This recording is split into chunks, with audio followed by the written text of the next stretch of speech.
할렐루야. 오늘 참 좋은 날입니다.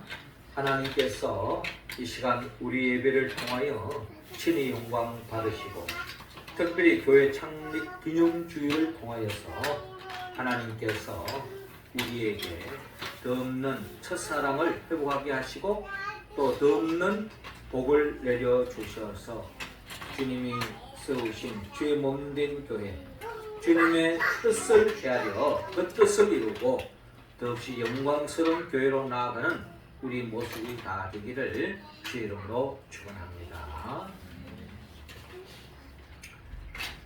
오늘은 우리 교회 창립 기념주일입니다. 주님이 재림하여 오실 때에 우리 교회가 진정 주님으로부터 책망받지 않고 칭찬받는 우리 교회가 되기를 우리 모두는 소망하고 있고 또 그게 바로 하나님 아버지의 바람입니다. 예수님께서 초림하셨을 때에 살아생전에 주님께서 더없이 칭찬을 아끼지 않았던 사람이 있다면 그 사람이 바로 세례 요한일 것입니다. 예수님은 이 세례 요한에 대해서 말씀하시기를 여자가 낳은 자 중에 이보다 더한 자가 없다라고 말씀할 정도로 예수님은 세례 요한을 높이 평가하고 칭찬을 아끼지 않았고 또 주님은 세례 요한을 사람이 낳은 자 중에 최고라고 이야기를 했던 것입니다. 이처럼 세례 요한이 초림하여 오신 예수님부터 덧없는 칭찬을 받았다면 재림하여 오실 주님 앞에 섰을 때에 이 세상에 많은 교회가 있지만 특별히 우리 명륜제일교회가 세례 요한처럼 더없이 칭찬받는 그런 교회로 우뚝 서기 위해서 우리는 어떤 길을 걸어가야 할 것인가 하는 것을 오늘 성경을 통하여 하나님은 우리에게 말씀하고 있습니다. 하나님은 우리 교회가 세례 요한처럼 재림하여 오실 때도 더없이 칭찬을 받는 우리 교회가 되기 위해서 주님은 먼저 오늘 본문 5절을 통하여서 죄악을 회개하라고 먼저 말씀하고 있습니다. 자, 5절 말씀 우리 같이 한번 읽어봅시다. 시작.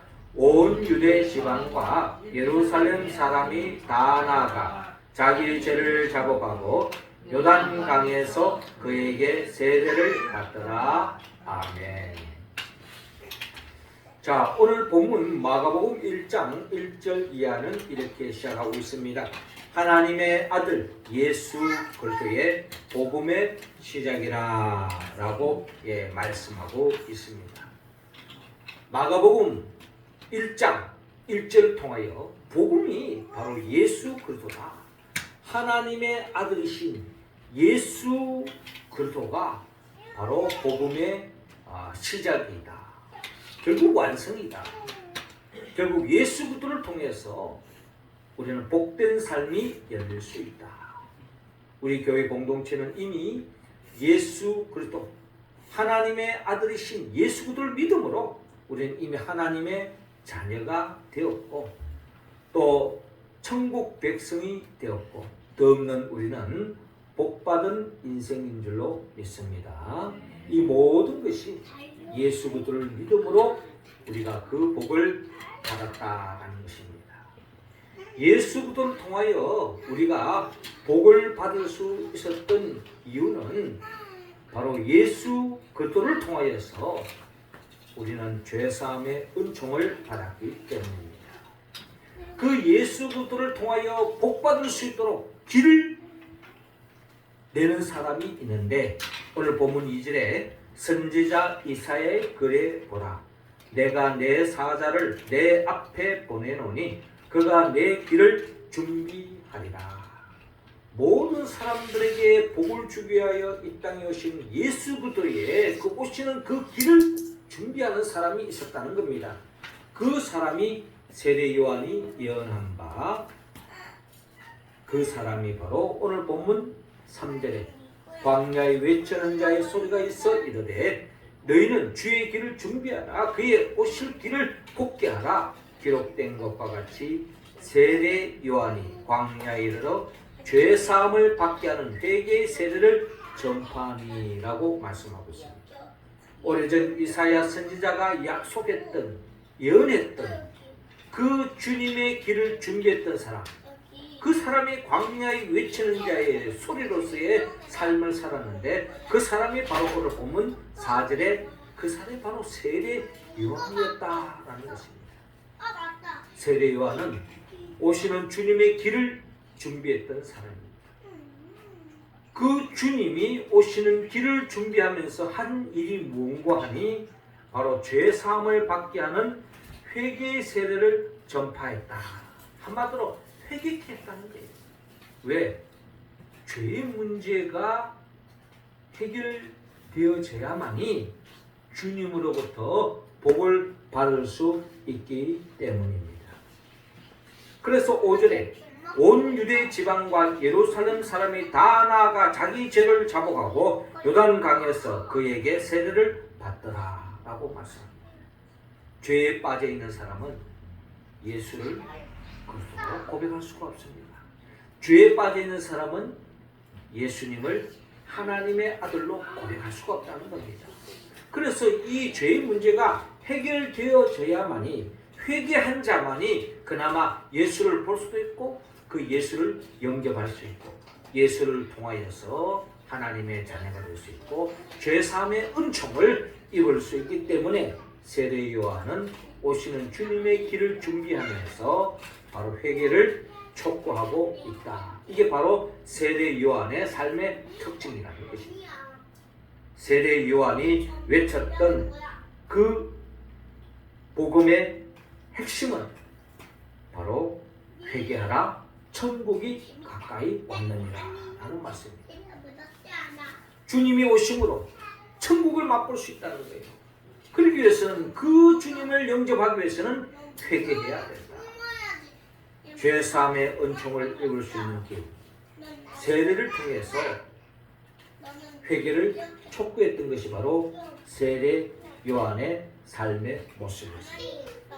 이러한 회개는 세례 요한에게만 전파되었던 말씀이 아니라 예수님이 사역을 통하여서 외쳤던 그 복음의 핵심도 회개하라, 천국이 가까이 왔느니라 라고 주님도 동일하게 말씀하고 있는 겁니다. 한마디로 죄의 문제가 해결되어져야 천국을 맛볼 수 있다는 것입니다. 그러므로 우리는 회개를 해야 합니다. 요한일서 1장 9절에 만일 우리가 우리 죄를 자백하면 그는 미쁘시고 의로우사 우리 죄를 사하시며 우리를 모든 불의에서 깨끗하게 하실 것이요 라고 말씀하고 있습니다.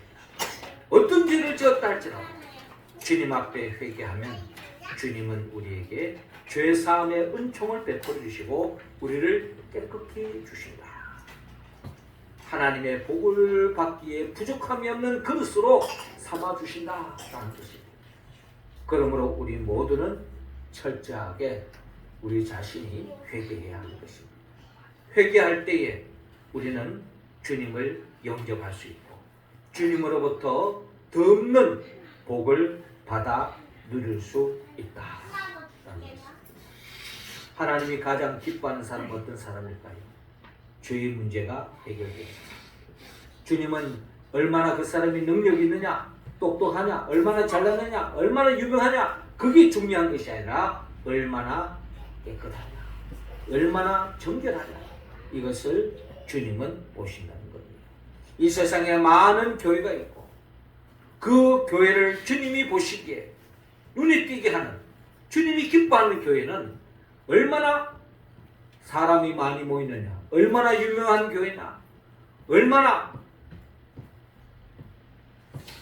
세상적인 그 무엇이 있느냐가 중요한 것이 아니라 얼마나 그 교회 성도들 한 사람 한 사람이 깨끗하냐라는 것입니다.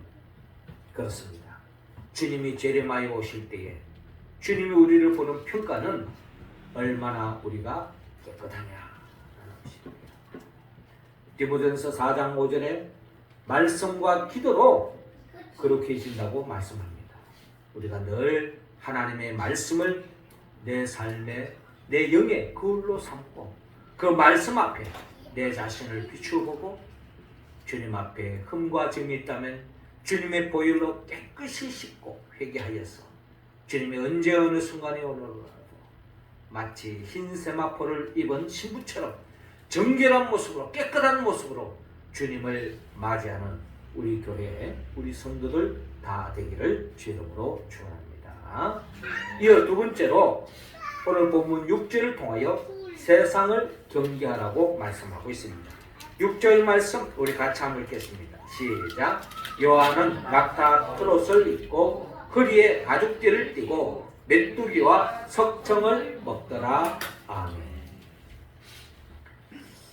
자, 오늘 이어지는 본문 6절을 보니까 이 주님으로부터 칭찬받았던 이 세례 요한의 삶을 한 단면을 볼 수 있는데 오늘 6절에 요한은 낙타 트롯을 입고 허리에 가죽띠를 띠고 메뚜기와 석정을 먹더라 라고 말씀하고 있습니다.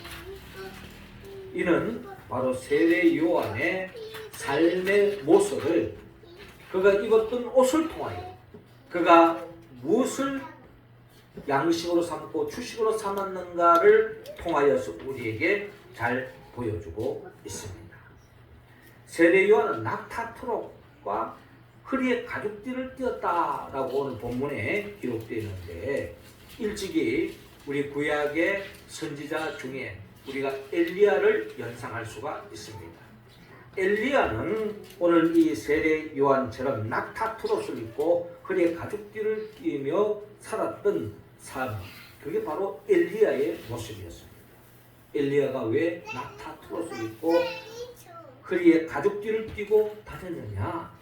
우리가 잘 알다시피 그 당시에 많은 선지자들이 거짓신, 즉 바알을 섬기면서 바알을 섬기는 길로 나갔습니다.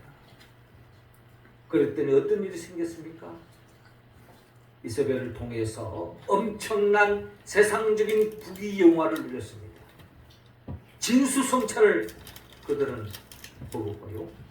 화려한 옷을 입고 또한 덧없는 세상 부귀영화를 누렸던 것입니다.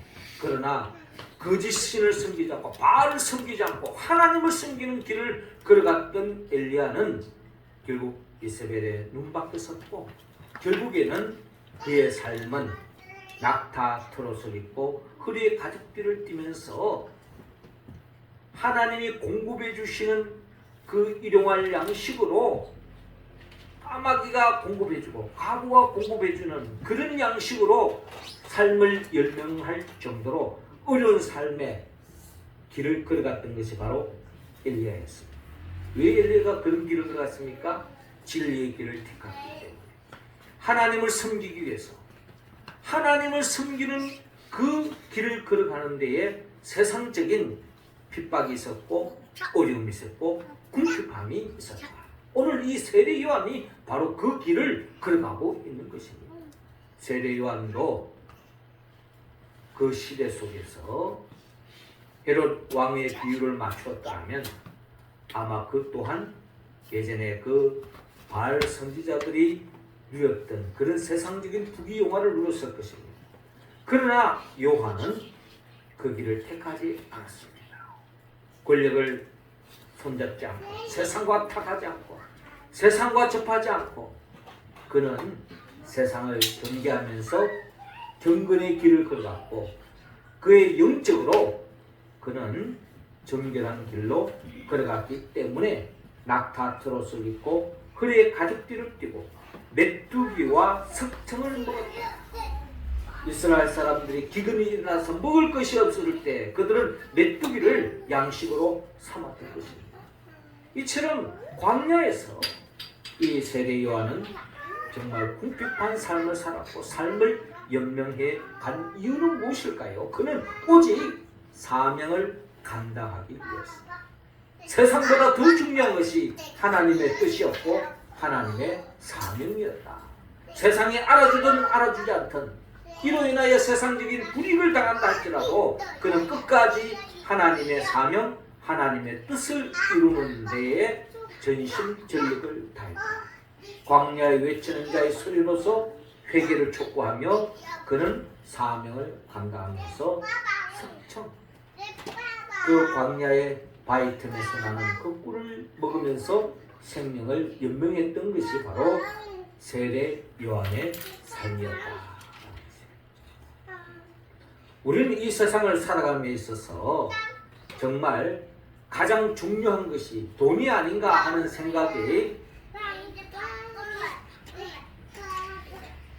들 때가 있습니다. 아니, 사실 돈이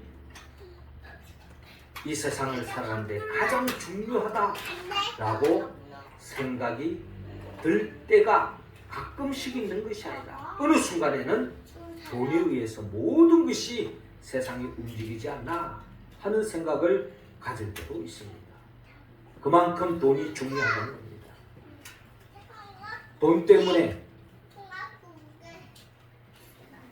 때로는 사람이 범법을 지르고 양심을 팔고 또 그 돈을 붙잡기 위해서 심지어 몸까지 파는 그런 일들이 이 세상 속에 비일비재하다. 우리는 이런 세상 속에서 이 돈의 유혹에 빠져서는 안 됩니다. 물론 돈은 참으로 중요합니다. 양면성격하는 것이죠. 이 돈을 우리가 잘 벌어가지고 잘 사용하면 얼마나 좋은 일에 쓸 수 있습니까? 그러나 그 돈을 잘못 사용하면은 결국 그 돈 때문에 배가 망신할 수 있는 것이 바로 돈이라는 것입니다. 그래서 디모데전서 6장 10절에 돈을 사랑함이 일만 악의 뿌리가 되나니 이것을 탐내는 자들은 미혹을 받아 믿음에서 떠나 많은 근심으로서 자기를 찔렀도다 라고 말씀합니다.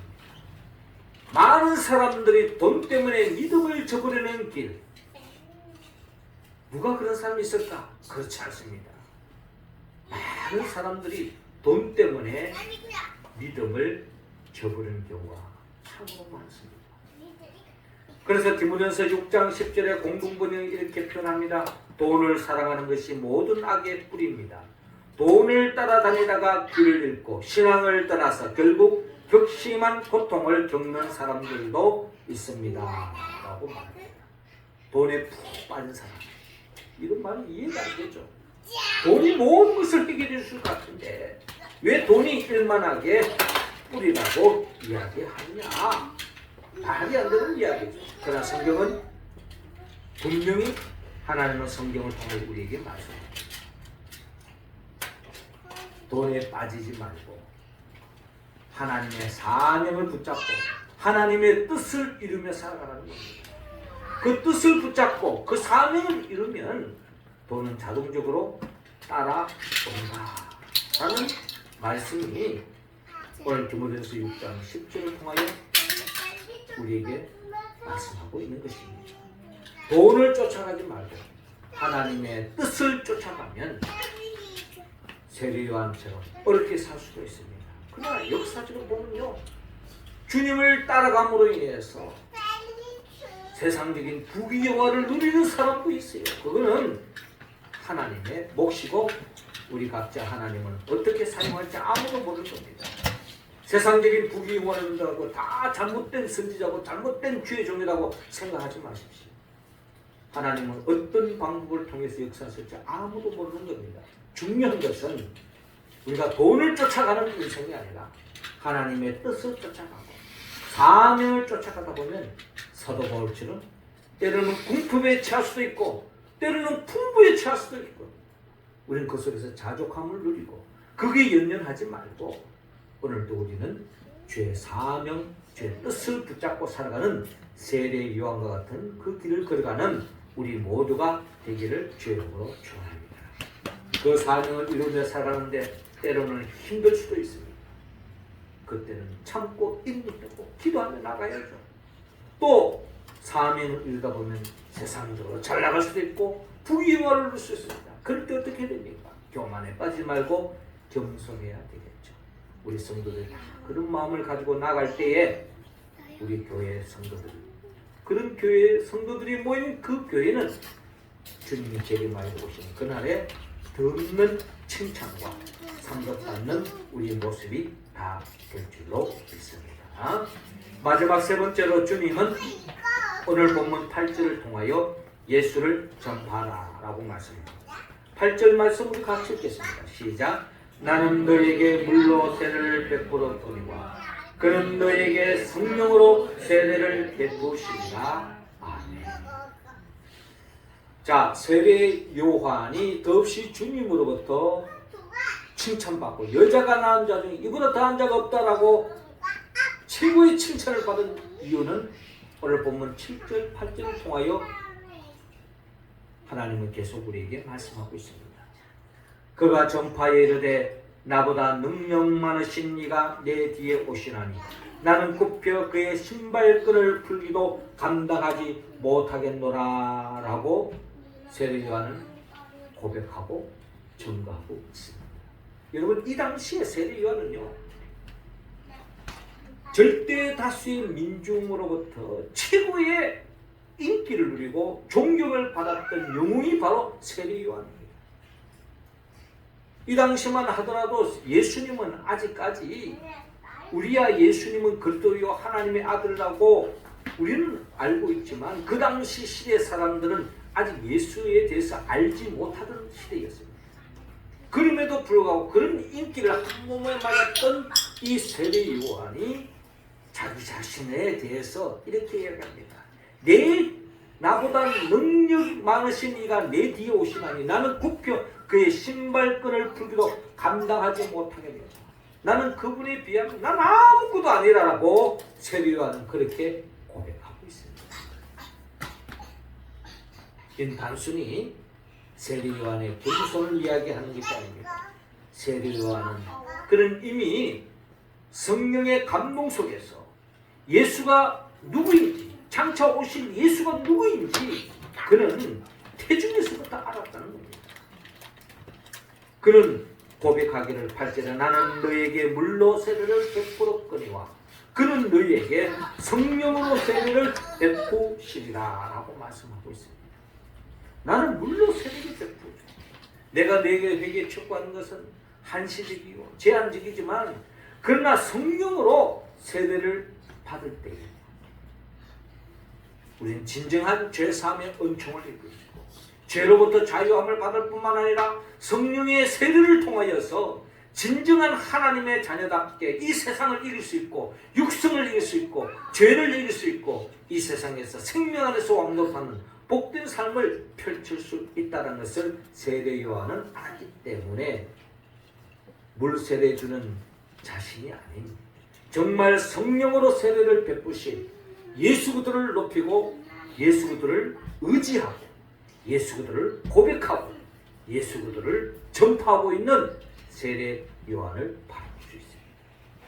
그렇습니다. 우리 교회가 진정 주님으로부터 칭찬받는 주님의 재림 때에 최고의 교회로 인정받을 수 있는 교회 길은 우리 교회 모든 성도들이 예수님만이 우리의 구원자요 하나님의 아들이요 예수님만이 우리의 삶의 문제의 유일한 해결자요 이 역사의 모든 문제의 해결자는 오직 예수 그리스도이심을 고백하고 그분을 의지하고 그분을 전파할 때 우리 교회는 진정 주님이 손꼽는 최고의 교회가 될 줄로 믿습니다. 우리 교회가 그런 교회가 될 수 있도록 기도하며 나아가기를 주님으로 축원합니다. 사랑하는 성도 여러분, 주님은 우리 교회가 초림하신 주님으로부터 세례 요한이 최고의 칭찬을 받았던 것처럼 장차 재림하여 오실 주님으로부터 최고의 칭찬받는 우리 명륜제일교회가 되기 위해서는 철저하게 죄악을 회개해야 합니다. 그리고 세상을 경계해야 합니다. 그리고 더 나아가 예수를 믿고 의지하고 전파하는 우리 교회가 될 때에 진정 주님으로부터 인정받는 칭찬받는 우리 교회가 될 줄로 믿습니다. 자, 이러기 위해서는 우리는 성령의 도움을 받아야 합니다. 성령은 예수 그리스도의 영입니다. 예수님은 우리를 위하여 천지 만물을 창조하시고 인간의 몸으로 오셔서 우리의 죄를 대신 짊어지고 십자가에 못 박혀 죽으시고 부활하시고 성천하시고 지금도 우리에게 성령을 보내주셔서 성령의 도우심으로 교회를 세우게 하시고 교회를 중심으로 믿음의 길을 걸어가는 우리들을 장차 새하늘과 새 땅으로 이끌기 위하여 재림하여 오실 예수 그리스도 그분의 영 보혜사 성령의 도움을 받아서 철저하게 죄를 멀리하고 세상을 경계하고 또 더 나아가 예수를 믿고 의지하고 전파함으로 인하여서 더없이 주님으로부터 칭찬받는 우리 명륜제일교회 이 마지막 때 정말 주님으로부터 사랑받는 우리 교회 모든 성도들이 되기를 주의 이름으로 축원합니다. 기도드리겠습니다. 하나님 아버지, 이 시간 우리 한 사람 한 사람에게 성령의 기름을 부어 주시옵소서. 이 세상을 살면서 죄에 민감하여 죄악을 철저하게 예수의 보혈로 씻어 나가게 하여 주시옵시고, 우리는 이 세상에 영원히 사는 존재가 아니라 잠시 잠깐 사는 존재로서 이 세상에 빠지지 않도록 우리를 지켜주시고, 이 세상에 살아가면서 우리는 예수만 바라보고 의지하고 예수 그리스도를 전파함으로 진정 하나님의 나라의 백성으로 하나님의 나라를 전파하며 복된 삶을 살아가는 우리 모두가 되어서 주님 재림하여 오신 그날에 세례 요한처럼 칭찬받는 우리 모두가 될 수 있도록 인도하여 주시옵소서. 예수님의 이름으로 기도드립나이다.